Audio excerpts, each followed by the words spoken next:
തമിഴ്നാട്ടിൽ നടു റോഡിൽ കാർ തടഞ്ഞ യുവാവിനെ വെട്ടിക്കൊന്നു. ചാണക്യ എന്നറിയപ്പെടുന്ന ജോൺ കൊല്ലപ്പെട്ടത് ഭാര്യയുടെ മുന്നിൽ വെച്ചായിരുന്നു.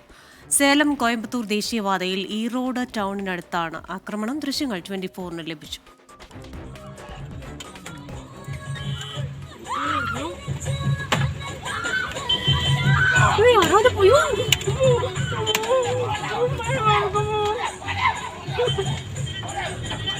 വിവരങ്ങളുമായി ചെന്നൈയിൽ നിന്ന് മുഹമ്മദ് റഹീസാണ് ചെയ്യുന്നത്. റഹീസ്, ഇതെന്താ ഇത്? നടു റോഡില് കാറ് തടഞ്ഞു നിർത്തി സ്വന്തം ഭാര്യയുടെ മുന്നിൽ വെച്ച് ഭർത്താവിനെ വെട്ടിക്കൊല്ലുന്നു. അവരുടെ കരച്ചിൽ കേട്ടാൽ അറിയാം, വളരെ നിസ്സഹായതയുടെ പരകോടിയിൽ നിൽക്കുന്ന ഒരു വ്യക്തി. അവർക്കൊന്നും ചെയ്യാനാവുന്നില്ല. ഇതെന്താണ് ഇതിന്റെ പ്രകോപനമായത്?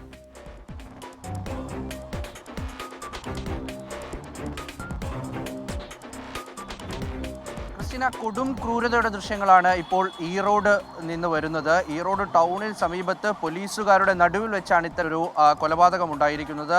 ഗുണ്ടകൾ തമ്മിലുള്ള പകയാണ് ഇത്തരത്തിലൊരു കൊലപാതകത്തിലേക്ക് ഇപ്പോൾ നയിച്ചിരിക്കുന്നത്. കൊല്ലപ്പെട്ടത് ജോൺ ആണ്. ഇദ്ദേഹത്തിനെ ചാണക്യൻ എന്നാണ് ഗുണ്ടകൾക്കിടയിൽ അറിയപ്പെടുന്നത്.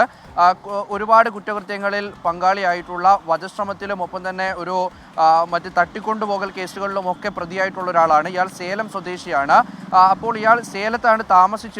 ശേഷം ഇപ്പോൾ ഇദ്ദേഹം താമസം മാറിയിട്ടുണ്ട്. അപ്പോൾ അങ്ങനെ ഇന്ന് സേലത്തേക്ക് തിരിച്ചെത്തി പോലീസ് സ്റ്റേഷനിൽ ഒപ്പുവെച്ച് മടങ്ങുമ്പോഴാണ് ഇത്തരത്തിൽ ഈ ഒരു ക്രൂര കൊലപാതകം ഉണ്ടാകുന്നത്. ദേശീയ പാതയിൽ വെച്ച് വാഹനം തടഞ്ഞു നിർത്തി ശേഷം വാഹനം തകർത്ത് അതിനുള്ളിൽ വെച്ച് അതിക്രൂരമായി നിരവധി തവണ വെട്ടി മരിച്ചു എന്ന് ഉറപ്പുവരുത്തിയതിനു ശേഷമാണ് 8-അംഗ സംഘം അവിടെ നിന്ന് മടങ്ങിയത്. 8-അംഗ സംഘമാണ് ഈ ആക്രമണം നടത്തിയത്. ഈ 8 പേരും സ്ഥിരം കുറ്റവാളികളാണ്, ഗുണ്ടകളാണ്.